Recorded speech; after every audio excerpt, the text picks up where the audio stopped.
back to your home for everything local sports. It's Paul. And Mike, and this high school basketball video is brought to you by Naples Rib Company. Visit our website and click on their ad for a chance to win your team a free banquet.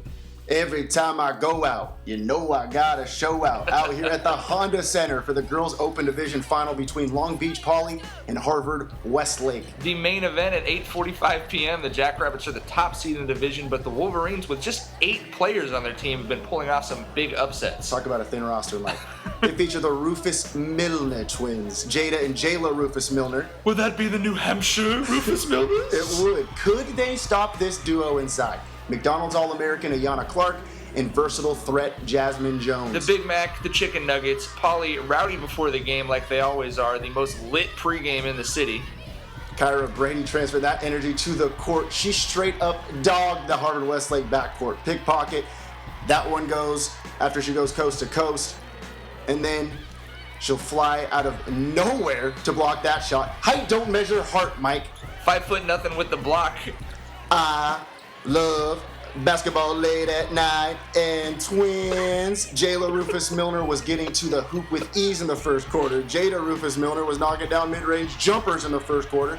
Scary sight for Poly fans in the early going. Not the championship they thought they were going to have coming out of the gate, but a big bucket from Taylor Lloyd, and then a huge first quarter from Danae Miller, the UC Santa Barbara signee. Feature game. Really kept the Jackrabbits in it. Miller had 7 in the first as Poly took a 4-point lead. That the only 3-pointer for the Jackrabbits. Ever had a Hirsch donut, Mike?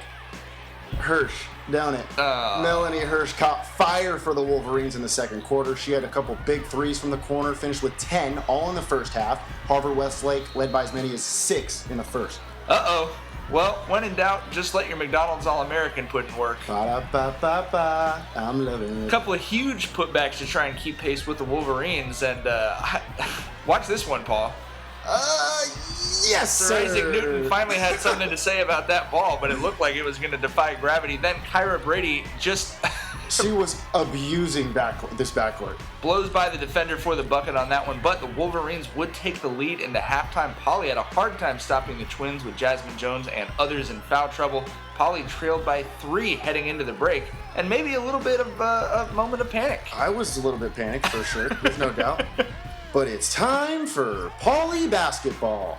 They just did what they do best. Jones with the block on one end, uses her versatility on the other. I mean, you just can't stop that. No, and then Clark a monster down low in the second half, a complete mismatch for Poly, and they were able to, as you said, play volley basketball. They got out in transition. Look at the rebound and the outlet from Clark to Jones. Those are your post players right there.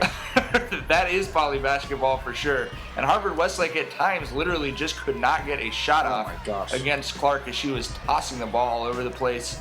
Poly doubled Harvard Westlake's total in the third quarter, outscored them 16-8. Kat Hedspeth with the putback, I guess at the buzzer that counted, whatever. Jackrabbits led by 5 with 8 minutes to go. And a little bit of breathing room for the Jackrabbits as they head into the fourth quarter. I got my Hedspeth, I got my Hedspeth, and the foul. She pushed the lead to 7 with 7 to play. Famous Amos or Chips Ahoy, Mike? Cookies! Jones scoops the loose ball, goes the distance, and finishes with the left hand. She had 14 in the game and 5 dimes, pushed the lead to 9, and that's kind of when we knew. Well, certainly a great game from Jayla Rufus Milner. She finished with 16, but both the Twins fouled out in the fourth quarter. That Westlake team, Harvard Westlake team, to be very good next year, and the Twins are for sure legit. But this is the year of the Jackrabbit, thanks in large part to Ayanna Clark. Yanni with 20 points and 15 boards if you need them. The defense continued to suffocate. Miller with the rip ahead to Jones, who finds Clark for one of her 5 assists. Poly up by double digits for most of the fourth quarter. Kyra Brady had that Red Bull coursing through her veins in this game. She was rowdy. It's 2 monsters or 3 Red Bulls. I don't know what the formula is, but that was Jada Rufus Milner's 5th foul. And then Jones is going to seal the deal with the layup. And then this is Poly basketball. The transition layup immediately leading to the turnover. Jackrabbits just playing keep away, and they're going to get this thing done. A huge game for Clark as these seniors get a round of applause that they deserve. Clark 9 of 11 from the field. One last heave from the Wolverines, and the Long Beach Poly Jackrabbits are once again CIF Southern Section champions, Mike. It is the 120th CIF championship for the school, the 6th for the girls basketball team, their first ever Open Division championship, and the first CIF Southern Section championship for the Poly girls hoops team since 2010. This is one they wanted to check off the list. And they certainly did. A big moment for Carl Buggs, who's brought so much hardware to 1600 Atlantic Avenue, as he gets the congrats from the commish. And the seat left open with the plaque on it in memory of superfan Rev Walker, a classy move from the Jackrabbits. Thanks to all of our sponsors, including Papa Lucci's, a great place to eat on 2nd Street.